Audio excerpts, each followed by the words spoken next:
The night of July 14, 2022 will remain in the history of Makerere and permanently inked in the memories of friends and family of Mike Betungura Bewate, who was a second-year student of law at Uganda Christian University, Kampala.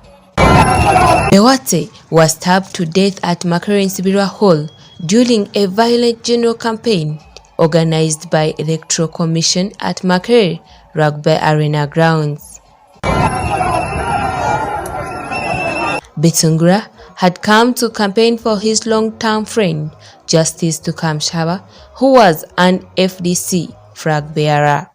His death called for the immediate suspension of all guild government and physical guild elections at the institution.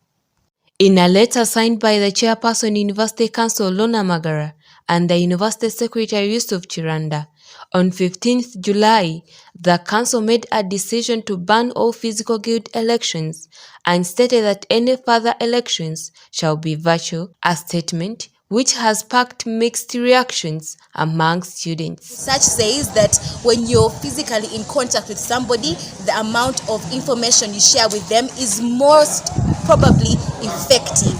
So I would highly vote for the physical kind of voting because number one, there is an aura around it, an aura of support, and also because you can easily track your votes compared to online. Anybody could hack an online system. Anybody could log in for another person and vote on their behalf. But physically, if your name is not on the list, you will not vote. If your name is on the list, you will vote. The university system cannot be trusted to organize online elections. And why do I say that? We've had elections previously online, but the system has crashed, not once, not twice.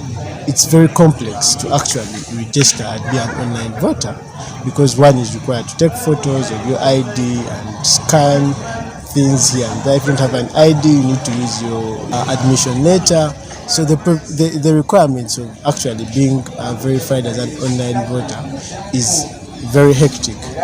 These students suggest what the university should do to return physical elections. We could do college voting. We could vote in halves, to reduce the number of people who are going to be in a certain electoral process. But halting everything is not the way to go. The university is supposed to be deliberate on protecting the students that it harbors in its borders. So I think security deployment and deliberate non-partisan security deployment that is supposed to be there to guide, because usually it's just a clash of where can people pass, who is going to pass here, who is not going to pass there. So if you have police to be able to guide through this entire process, but then also I think we need as a university to revise how we hold our campaigns and how do we reduce the confrontations, We should be advancing more of intellectual dialogue and the university should be facilitating this. However, there are other students who support the University Council's move to ban physical elections. Currently, I would prefer the online voting after the violence that happened.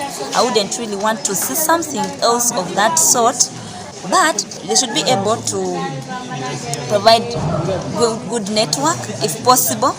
They provide data for the people to vote, and also they should have a lot of security. More security should be increased on the online voting because some people were rigging the elections.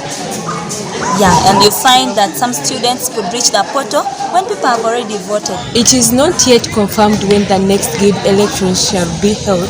However, Professor Nawangwe, in his letter dated 10th August 2022, he stated it clearly that guild elections this semester shall not be held. Dorothy Najita, Mark TV.